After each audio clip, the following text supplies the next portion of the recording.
अस्सलाम वालेकुम। Drama serial जुड़वा की लास्ट एपिसोड बहुत ही मुनफरिद होने वाली है। सारा की जिद की वजह से शाजिया और ज़ारा को भी सारा के साथ कराची जाना पड़ जाता है ताकि शाजिया भी जान सके कि आखिर फरहत ने उसके साथ ऐसा गंदा खेल क्यों खेला। लेकिन शाजिया को कराची पहुंचकर ऐसा क्या मालूम हो जाता है जिससे मजहर और शाजिया फरहत को पुलिस के हवाले कर देते हैं। तो जानने के लिए हमारे साथ वीडियो के एंड तक बने रहिए। वीडियो को लाइक कर दीजिए और चैनल को भी सब्सक्राइब कर दीजिए। सारा जिद करती है कि वो अब अपनी माँ और नाना मियाँ के साथ बिल्कुल नहीं रहेगी क्योंकि ये सब झूठे और धोखेबाज लोग हैं। इन्होंने ज़ारा को तो अपने साथ रखा, उसे प्यार दिया, लेकिन सारा को अपने साथ नहीं रखा और बाबा के पास महरूमियों के लिए छोड़ दिया। ज़ारा और आदिल कराची के लिए रवाना हो रहे होते हैं कि सारा आ जाती है कि मैं भी आपके साथ चलूंगी, मुझे यहाँ नहीं रहना। तो शाजिया और ज़ारा सारा से कहती हैं कि तुम दोनों जब जा रही हो तो मैं यहाँ अकेली रहकर क्या करूंगी, मुझे तो तुम दोनों की फिक्र यहाँ जीने नहीं देगी। अब जबकि सब कुछ एक दिन सामने आ ही जाना है तो क्यों ना अब सबके साथ आमना सामना हो ही जाए। ज़ारा अपनी माँ की हिम्मत भरी बातों से खुश होती है और कहती है कि काश आपने पहले भी हिम्मत की होती तो आज ये दिन हमें देखना न पड़ता। ज़ारा, सारा, आदिल और शाजिया सब कराची चले जाते हैं। घर पहुँचने पर ज़ारा अपनी माँ से कहती है कि पहले मैं अंदर जाऊंगी, बाबा और घर का माहौल देखूंगी, फिर आपको अंदर बुलाऊंगी। आदिल और ज़ारा घर के अंदर चले जाते हैं तो मजहर बैठा होता है। वो आदिल और ज़ारा को देखकर खुश हो जाता है कि तुम दोनों आ गए और बताया भी नहीं। तो ज़ारा कहती है, हाँ बाबा, हम अकेले नहीं आए, मैंने आपसे कहा था ना कि मेरी दोस्त की माँ बहुत बीमार है और आपको भी मेरी दोस्त से मिलना था, तो मैं अपनी दोस्त को और उसकी माँ को अपने साथ लाई हूँ। वो बाहर खड़े हैं। तो मजहर ज़ारा से कहता है कि अरे भाई, उन्हें बाहर क्यों खड़ा कर दिया, वो हमारे मेहमान हैं, जल्दी से जाकर उन्हें अंदर ले आओ। तो ज़ारा कहती है कि ठीक है बाबा। तो सारा और शाजिया जैसे ही घर के अंदर दाखिल होती हैं, उन्हें देखकर मजहर के तो आसान खता हो जाते हैं। शाजिया और सारा को देखकर मजहर इमेजिन भी नहीं कर सकता था कि शाजिया एक दिन जिंदा सलामत उसके सामने खड़ी हो जाएगी। फिर मजहर की नज़र सारा पर पड़ती है। वो सारा को देखकर ज़ारा की तरफ देखने लगता है। मजहर को अपनी आंखों पर यकीन नहीं हो रहा होता कि वो अपनी एक नहीं बल्कि दो दो बेटियों को एक साथ देख रहा है। मजहर ज़ारा से कहता है कि ये सब क्या है सारा बेटा, शाजिया जिंदा है? तो शाजिया मजहर से कहती है कि ये बात तो तुम्हें अपनी बहन फरहत से पूछनी चाहिए ना, जिसने मुझे एक बेटी ज़ारा थमाकर हॉस्पिटल से बाहर निकाल दिया था कि तुम मेरी बेटी को और मुझे मार डालोगे, तुम्हारे सर पर खून सवार है। तो मजहर शाजिया से कहता है कि ये कैसी बातें कर रही हो तुम, फरहत पर इल्जाम लगा रही हो, क्या यही सब करने के लिए तुम यहाँ आई हो? तो ज़ारा कहती है, बाबा मम्मा सच बोल रही हैं, फुप्पो ने बरसों पहले ही हम दोनों बेटियों को जुदा कर दिया था, हम ट्विंस पैदा हुई थीं।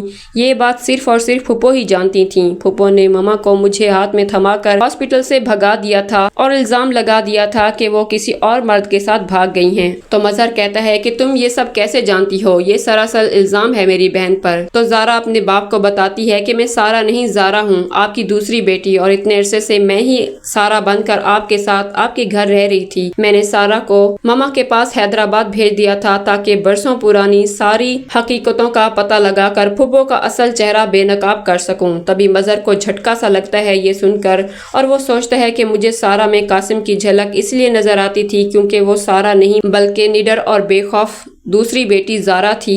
फिर धीरे धीरे मजहर को अपने बहनोई यानी फरहत के शौहर की बातें याद आने लगती हैं कि मजहर तुम अपनी आंखें और कान खोल कर रखो, दूसरों की आंखों और कानों से सुनोगे तो हमेशा की तरह खसारे में रहोगे। तो मजहर फरहत को पुकारता है। सलमा मजहर से डरी सहमी होती है, आज फरहत पर मजहर का कहर टूटने वाला है। फरहत आती है तो शाजिया, ज़ारा और सारा को वो अपने सामने खड़ा पाती है। इसके पैरों तले से जमीन ही निकल जाती है और वो समझ जाती है कि आज बरसों पुराने गुनाहों का कफारा अदा करने का वक्त आ गया है। फरहत शाजिया को देखकर बौखलाते हुए कहती है कि शाजिया तुम यहाँ कैसे, तुम तो मर चुकी थी। तो शाजिया कहती है कि मैं मरी नहीं थी बल्कि मेरे अब्बा जी ने मेरी शनाख्त तुम्हारी वजह से छुपाई थी ताकि तुम्हारे भाई की आंखों पर से तुम्हारी मोहब्बत की झूठी पट्टी उतर न जाए और बहन भाई का खूबसूरत रिश्ता भयानक शक्ल ना इख्तियार कर जाए।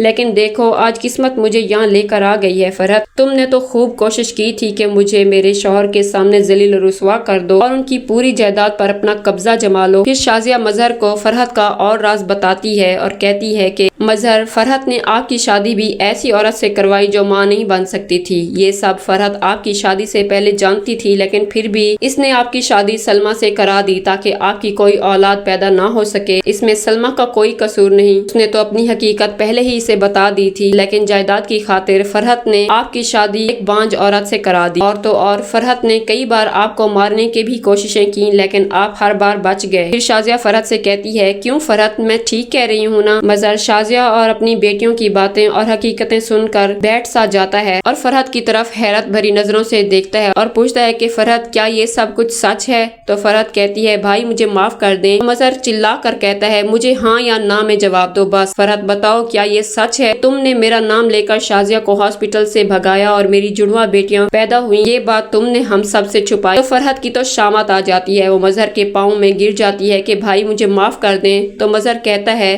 तुमने बहन भाई के रिश्ते को रुसवा कर दिया फरहत, मुझे खुद से नफरत हो रही है। मैंने अपना हंसता बसता घर बर्बाद कर दिया तुम पर एतबार करके। तो ज़ारा अपने बाप को संभालते हुए कहती है कि बाबा, एक और सच जो आपको शायद तोड़ कर रख देगा, वो ये कि कासिम की मौत की वजह भी फूफो थी। इन्होंने हमारे छोटे भाई कासिम का ख्याल न रखा और मामा को भी टॉर्चर किया, इसलिए आज वो हम में नहीं रहा। ये सब कुछ फूफो ने दौलत की लालच में आकर किया ताकि आपकी सारी दौलत के वारिस इनके बच्चे और ये बनकर बैठ जाएं। तो व्यूवर्स, मजहर को अपने बेटे कासिम की मौत की हकीकत जानकर फरहत को माफ कर देना चाहिए या उसे पुलिस के हवाले कर देना चाहिए? अपनी कीमती राय से आगाह करना मत भूलिएगा। वीडियो को लाइक कर दीजिएगा और चैनल को भी सब्सक्राइब कर दीजिएगा। अल्लाह हाफिज।